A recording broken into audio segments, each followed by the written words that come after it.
I invite Senator Sue Serino to the podium for opening remarks.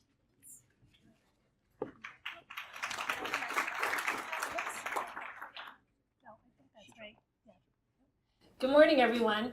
Thank you so much for having me here today, and it's so nice to see so many familiar faces.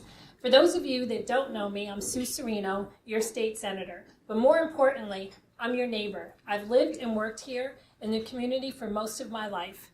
And I always say that it's our personal stories that propel us forward. You know, I was a town board member and then a county legislator before being honored to be your state senator.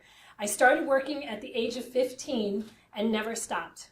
For a period of my life, I was a single mom living paycheck to paycheck. So I understand when people tell me that they're struggling. And I have to tell you, I never forget it.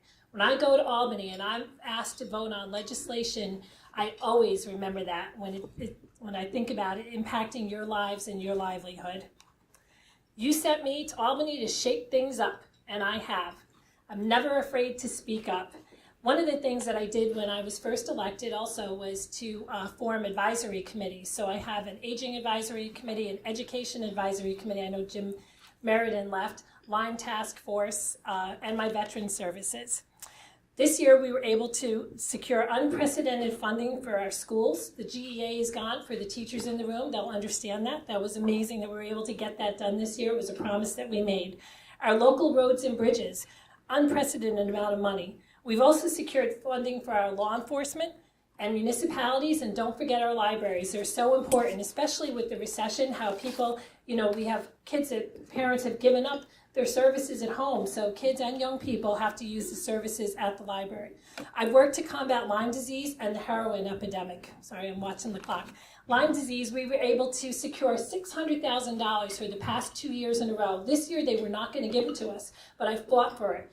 By doing so, the Cohen Foundation donated $5 million to our very own Kerry Institute, which is allowing the TIC project to take place. Also, with the heroin epidemic, we've secured an unprecedented $189 million this year.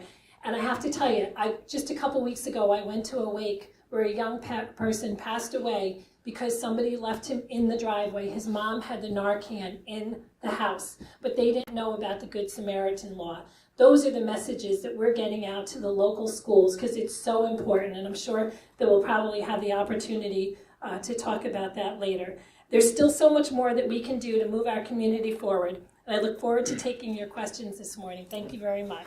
I now invite Mr. Terry Gipson to the podium for his opening remarks.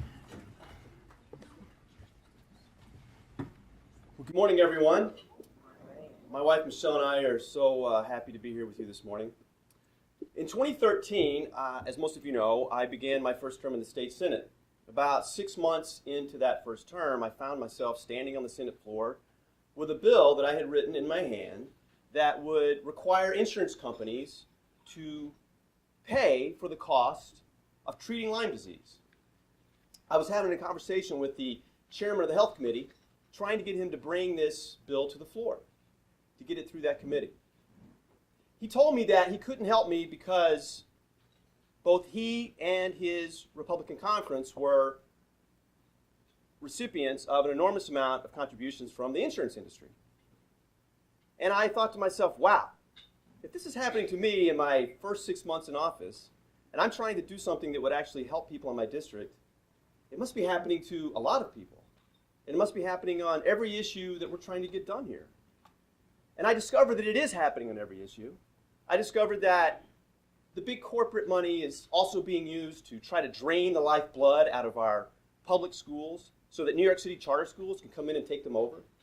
The big corporate money is being used to fight environmental regulations, and our drinking water is at great risk.